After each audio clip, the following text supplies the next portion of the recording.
राम राम बंधु। आज हम रामचरितमानस में संत और असंत वंदना इस हिस्से पर अपना प्रकाश डालेंगे। बंधो संत असज्जन चरना, दुख प्रत उभय बीच कछु बरना। बिछुरत एक प्राण हरि लेहि, मिलत एक दुख दारुण देहि। अब मैं संत और असंत दोनों के चरणों की वंदना करता हूं। दोनों ही दुख देने वाले हैं, परंतु उनमें कुछ अंतर है। कैसे?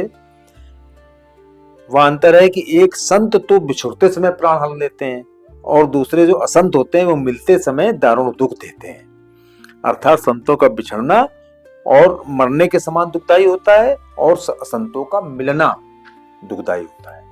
उपजहि एक संग जग माही, जलज जोक जिमि गुण बिलगाही। सुधा सुरा सम साध असाधु, जनक एक जग जलधि अगाधु। दोनों संत और असंत जगत में एक साथ पैदा होते हैं, पर एक साथ पैदा होने वाले कमल और जोंक की तरह उनके गुण अलग अलग होते हैं। कमल दर्शन और स्पर्श से सुख देता है, किंतु जोंक शरीर का स्पर्श पाते ही रक्त चूसने लगता है। साधु अमृत के समान मृत्यु रूपी संसार से उबारने वाला और असाधु मदिरा के समान मोह, प्रमाद और जड़ता उत्पन्न करने वाला। दोनों को उत्पन्न करने वाला जगत रूपी अगाध समुद्र एक ही है और शास्त्रों में समुद्र मंथन से ही अमृत और मदिरा दोनों की ही उत्पत्ति बताई जाती है। भल अनभल निज निज करतूती, लहत सुजस अपलोक विभूति। सुधा सुधा कर सुर सरि साधु, गरल अनल कलिमल सरि व्याधु। गुण अवगुण जानत सब कोई, जो जेहि भाव नीक ते सोई। भले और बुरे अपनी अपनी करनी के अनुसार सुंदर यश और अपयश की संपत्ति पाते हैं। अमृत, चंद्रमा, गंगा जी और साधु एवं विष, अग्नि कलयुग के पापों की नदी अर्थात कर्मनाशा और हिंसा करने का वाला व्याध है। इनके गुण अवगुण सब कोई जानते हैं, किंतु जिसे जो भाता है उसे वही अच्छा लगता है। भलो भलाई पहलही लहै निचाई नीचु, सुधा सराही अमरता गरल सराही मीचु। भला भलाई ग्रहण करता है, नीच नीचता ही ग्रहण किए रहता है। अमृत की सराहना अमर करने में होती है और विष की मारने में होती है। खल अग अगुण साधु गुण गाहा, उभय अपार उदधि अवगाहा। ते ते कछु गुण दोष बखाने, संग्रह त्याग न बिनु पहचाने। दुष्टों के पापों और अवगुणों की और साधुओं के गुणों की कथाएं दोनों ही अपार और अथाह समुद्र हैं। इसी से कुछ गुण और दोषों का वर्णन किया गया है, क्योंकि बिना पहचाने उनका ग्रहण या त्याग नहीं हो सकता है। भले उपोच सब विधि उपजाए, गनि गुण दोष वेद बिलगाए। कहीं वेद इतिहास पुराना, विधि प्रपंच गुण अवगुण साना। भले बुरे सभी ब्रह्मा के पैदा किए हुए हैं, पर गुण और दोषों को विचार कर वेदों ने उनको अलग अलग कर दिया है। वेद, इतिहास और पुराण कहते हैं कि ब्रह्मा की यह सृष्टि गुण अवगुणों से सनी हुई है। सुख दुख पाप पुण्य दिन राति, साधु असाधु सुजाति कुजाति। दानव देव ऊंच और नीचू, अमी सुजीवन मार बीचू। माया ब्रह्म जीव जगदीसा, लक्ष्य अलक्ष्य रंक अभिनीसा। काशी मग सुर सरि क्रमनासा, मरु मारव महिदेव गवासा। सरग नरग अनुराग विरागा, निगमागन गुण दोष विभागा। दुख सुख पाप पुण्य दिन रात, साधु असाधु सुजाति कुजाति, दानव देवता ऊंच नीच, अमृत विष, सुजीवन मृत्यु, माया ब्रह्म, जीव ईश्वर, संपत्ति दरिद्रता, रंक राजा, काशी मगध, गंगा कर्मनाशा, मारवाड़ मालवा, ब्राह्मण कसाई, स्वर्ग नरक, अनुराग वैराग्य, ये सभी पदार्थ ब्रह्मा की सृष्टि में ही हैं। वेद शास्त्रों ने उनके गुण दोषों का विभाग कर दिया है। जल चेतन गुण दोष में विश्व कीन करतार, संत हंस गुण गहै पे परिहरि बारी विकार।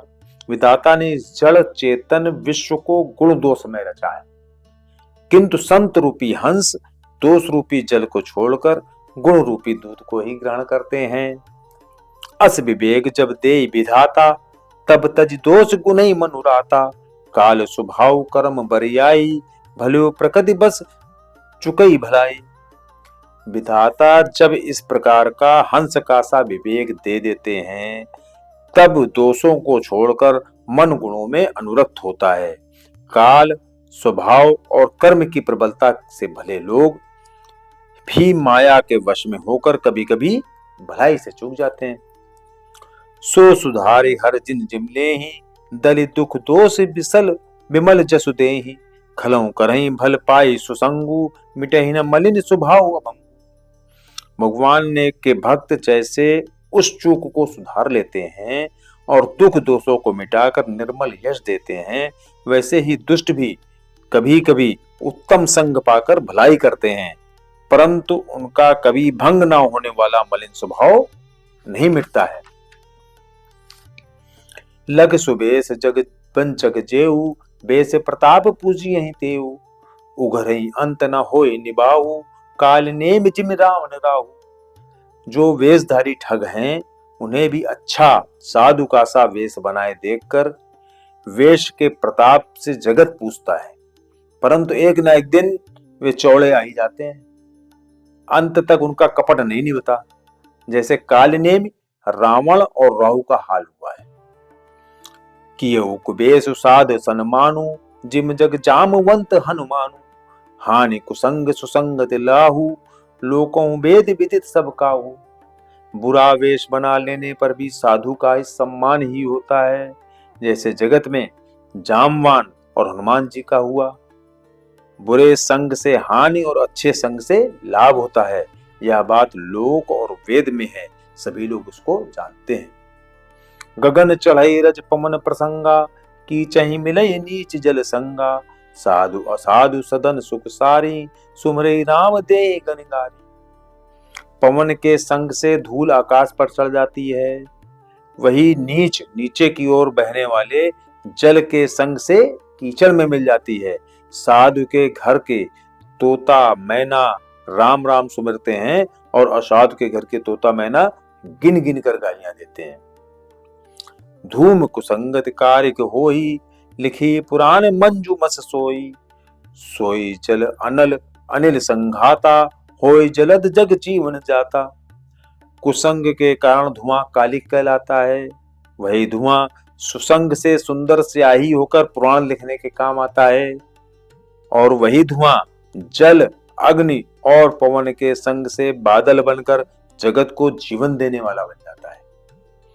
ग्रह भेषज जल पवन पट, पाई कुजोग सुजोग।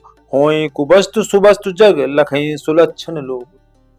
ग्रह, औषधि, जल, वायु और वस्त्र, ये सभी कुसंग और सुसंग पाकर संसार में भले और बले पदार्थ माने जाते हैं। चतुर एवं विचारशील पुरुष ही इस बात को जान पाते हैं। सम प्रकाश तम पाक दूं, नाम भेद विधि दीन।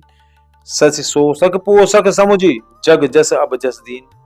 महीने के दोनों पखवाड़े में उजियाला और अंधेरा समान होता है, परंतु विधाता ने इनके नाम में भेद कर दिया है। एक को शुक्ल पक्ष, दूसरे को कृष्ण पक्ष रख दिया है। एक को चंद्रमा का बढ़ाने वाला और दूसरे को चंद्रमा का घटाने वाला समझकर जगत ने एक को श्रेयस और दूसरे को अपयश दे दिया है। अब इन चौपाइयों में और दोहों में तुलसीदास जी ने क्या किया, संत और असंत का एक बार फिर से उनकी प्रार्थना की, उनके चरणों में फिर से वंदना की, और उसका पर्पज क्या था, केवल कि संत और असंतों का कंपैरिजन किया है कि किन लोगों को संत कहा जाएगा, किन लोगों को असंत कहा जाएगा, संत के क्या क्या गुण होते हैं, संतों के क्या क्या गुण होते हैं, मतलब कंपैरिजन करके दिखाया है, तुरंत कंपैरिजन किया है। और साथ में ये भी उन्होंने बताया है कि जो सामान्य लोग हैं, है ना, वो संतों के संसर्ग में आके अच्छे काम करने लगते हैं, उनके अच्छे प्रभाव पड़ते हैं, और जो असंतों के प्रभाव में आके अगर उनके संसर्ग में रहते हैं तो अच्छा उनका बुरा प्रभाव पड़ता है। तो ये उन्होंने कंपेरिजन भी किया, साथ में ये भी कहा कि लोग, अच्छे लोगों को मिलने से अच्छे काम होते हैं और बुरे लोगों को मिलने से बुरे काम होते हैं। वैसे आदमी सीख जाता है, वैसे ही उसका प्रभाव पड़ता है। और इसके लिए उन्होंने तरह तरह से, जैसा कि हमेशा हमेशा तुलसीदास जी करते हैं कि बहुत सारे उपमाओं का प्रयोग करते हैं ना, तो अलंकारों का प्रयोग करते हैं। वो अलंकार अब देखिए किस किस तरीके से हैं, उनकी थोड़ी सी हम यहाँ पर चर्चा करेंगे। अब हम संतों और असंतों के दोनों के गुण और अवगुण, इनकी एक बार हम आपसे चर्चा करेंगे कि किनको संत कहते हैं, किनको असंत कहते हैं, है ना। इनके कंपैरिजन देखिए। जैसे संत का उन्होंने कहा कि एक के मिलने से प्रसन्नता होती है और दूसरे के बिछुड़ने से प्रसन्नता होती है। एक के मिलने से दुख मिलता है और दूसरे के बिछुड़ने से दुख मिलता है। जैसे संत अगर बिछुड़ेंगे तो दुख मिलेगा, और अगर असंत होगा, अगर वो बिछड़ेगा तो उस समय हमको प्रसन्नता होगी, या वो मिलेगा तो हमको दुख होगा। फिर उन्होंने आगे कहा कि जैसे उसमें क्या नाम, पानी में जो कमल होता है वो भी पैदा होता है, जोंक होती है वो भी पैदा होती है, लेकिन कमल का जो स्पर्श होता है वो सुख देता है और जोंक का स्पर्श जो है कष्ट देता है, वो रक्त चूसता है आपका। इसी तरीके से भले और बुरे अपनी अपनी करनी के अनुसार, अपने अपने काम के अनुसार उन लोगों की यश और अपयश होता है। मतलब इसमें आदमी के जो काम है उनसे उनका वैल्यूएशन होता है ना।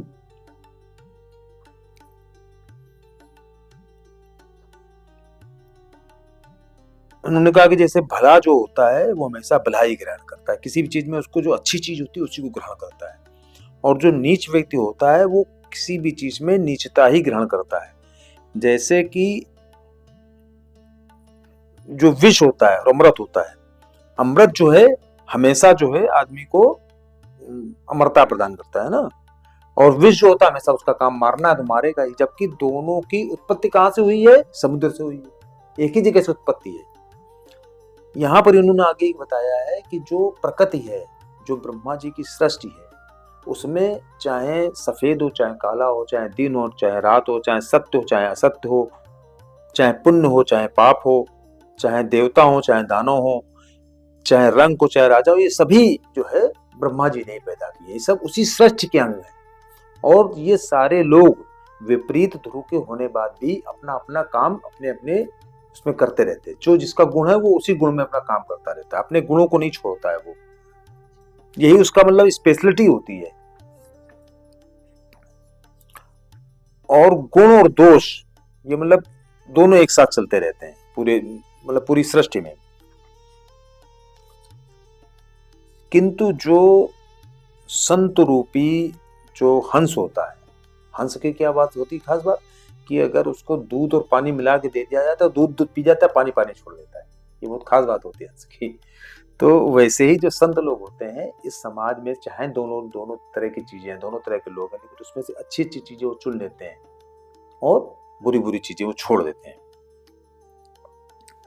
और ये विवेक जो होता है ये ईश्वर ही प्रदान करता है। मतलब ऐसा नहीं कि ये विवेक अपने आप आपको मिल जाता है। आप इवन होता क्या कि हर व्यक्ति के अंदर भी दोनों गुण होते हैं। उसके अंदर पाप भी होता है, पुण्य भी होता है, वो अच्छा भी आदमी होता है, बुरा भी आदमी होता है। लेकिन अगर उसका विवेक जागृत रहता है, विवेक उसका जागृत हो जाता है, तो वो अपने उन गुणों को ज्यादा प्रदर्शित करता है, ज्यादा अच्छी तरीके से फलीभूत करता है और अवगुणों को दबा देता है अपने। और भगवान क्या करते हैं? भगवान जो है दूसरे के दुख और दोषों को मिटाकर उसको निर्मल यश देते हैं, है ना। साधु संत भी यही करते हैं, दूसरे के जो अवगुण होते हैं उनको दबा देते हैं और उनके जो अच्छी अच्छी भलाई की चीजें होती हैं उनको उभार देते हैं।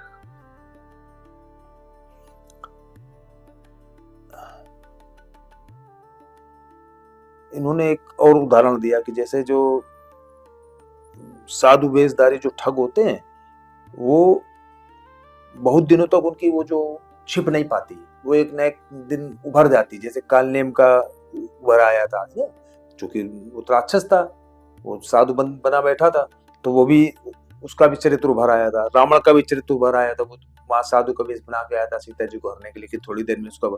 ऐसे ही राहु का भी हाल हुआ था कि वो उनके जाके पंगत में जाके बैठ गया था, देवताओं के पंगत में जाके बैठ गया था, है ना। तो और जो साधु होते हैं, अगर उनका वेश भी बुरा है तो भी उनका सम्मान होता है। जैसे उन्होंने उदाहरण किसका दिया, दो लोगों का, एक तो जामवान के दिया, हनुमान जी का दिया, क्योंकि इन लोगों का जो वेश था वो जानवरों वाला था, है ना, लेकिन उसके बाद भी उनका सम्मान हुआ, क्योंकि वो साधु की तरह, मतलब अच्छे अच्छे लोग थे, इसलिए उनका समाज में बहुत मान सम्मान हुआ। उन्होंने एक और उदाहरण दिया है कि जैसे धूल जो होती है वो हवा के साथ जब मिलती है, जब जैसे हवा चल रही और धूल धूल पड़ी होगी तो उसको वो ऊपर चढ़ जाती है ना, आकाश में ऊपर चढ़ जाती है, और जब वो नीचे गिरती है, अगर पानी बरस रहा है तो वही धूल जो है नीचे जब पानी के साथ मिलके आती है तो कीचड़ बन जाती है। ऐसे ही उन्होंने कहा कि अगर यही जो जो साधु के घर में अगर तोता मैना रह रहे होते हैं वो राम राम बोलते हैं, और अगर किसी गलत आदमी के यहाँ रहेंगे तो वो वैसी भाषा सीखेंगे। मतलब जिसकी संगत में जो रहेगा, आप ये देखो कि जैसे आप अच्छे लोगों की संगत में रहते हैं, जिनकी बोलचाल अच्छी है, जिनका बात व्यवहार अच्छा है, तो आपका भी उसी तरीके से धीमे धीमे बोलचाल बात व्यवहार वैसे बनने लगता है। लेकिन अगर आप किसी गलत आदमी के साथ रह रहे हो तो अगर वो उसकी वाणी में उस तरह की कठोरता या कोई सी गलत चीजें, तो वो आपकी भी आदत में आ जाती है। मतलब व्यक्ति की आदत जो है संगत और कुसंगत से बदलती है। एक उन्होंने और बहुत अच्छा उदाहरण दिया कि धुआं कुसंग का असर पाके काली कहलाता है ना, और वही धुआं स्याही लिखने के भी काम आता है। धुआं, जल और अग्नि, ये तीनों चीजें अगर हवा के साथ मिल जाती हैं तो ये बादल बन जाती हैं, और जाके ये पानी बरसाती है, मतलब पानी देने वाला, जीवन देने वाला बन जाती है।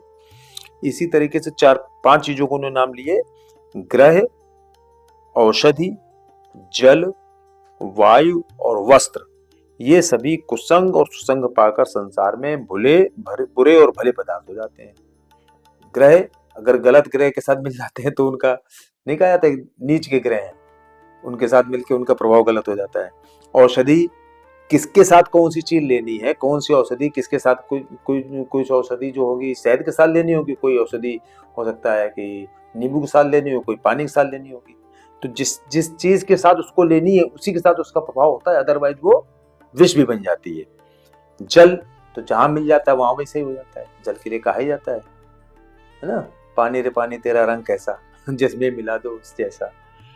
वायु भी ऐसी है कि अगर अच्छी जगह से आ रही है, अगर मान लो वो फूलों के बीच से आ रही है तो सुगंध देगी, और अगर कहीं ऐसी जगह से वो की तरफ से बह के आ रही है जहां पर वैसे दुर्गंध वाली चीजें पड़ी हो तो दुर्गंध देगी, आपको परेशान करेगी। और कपड़ों की तो ये स्थिति होती है, जो गंदा हो गया तो खराब लगने लगता है ना, मान लो काली लग गई, कुछ लग गई, मिट्टी लग गई, और अगर साफ सुथरा है तो अच्छा लगता है। वही कपड़ा है, लेकिन चूंकि उसमें गंदगी लग गई या वो साफ है तो उससे उसका प्रभाव पड़ता है। और सबसे बड़ी बात क्या है कि जो चतुर लोग होते हैं, जो विचारशील लोग होते हैं, जो विवेकशील पुरुष होते हैं, वही इन सब चीजों में अंतर कर पाते हैं और अपने जीवन को ऐसे लोगों के साथ जोड़ने का प्रयास करते हैं जो कि वास्तव में संत लोग होते हैं। संत और असंत का मतलब ये कि जो अच्छे स्वभाव वाले लोग और बुरे स्वभाव वाले लोग। तो अगर संतों के साथ अपने आप को जोड़ा है आपने, तो आप ये समझ लीजिए कि आपको हमेशा यश ही मिलेगा, और आप अच्छी चीजें सीखेंगे तो यश मिलेगा आपको। और अगर आपने असंत के साथ दोस्ती यारी कर ली, मतलब बुरे आदमी के साथ दोस्ती यारी कर ली, तो उसकी बुराई कहीं ना कहीं आपको अपयश ही देगी। इस तरीके से अब हम लोग धीमे से और आगे बढ़ेंगे, रामचरितमानस के उस भाग में आगे बढ़ेंगे जब तुलसीदास जी यहाँ पर संपूर्ण जगत को, मतलब अभी तक क्या था कि उन्होंने गुरु की वंदना की, ब्राह्मणों और संत की वंदना की, खल वंदना की, अब संत दोनों को कंपैरिजन करके उनकी फिर से वंदना की। अब जो है पूरे जीव मात्र की वंदना करने के लिए माननीय तुलसीदास जी, गोस्वामी तुलसीदास जी आगे बढ़ेंगे और हम उसके बारे में आगे चर्चा करेंगे। राम।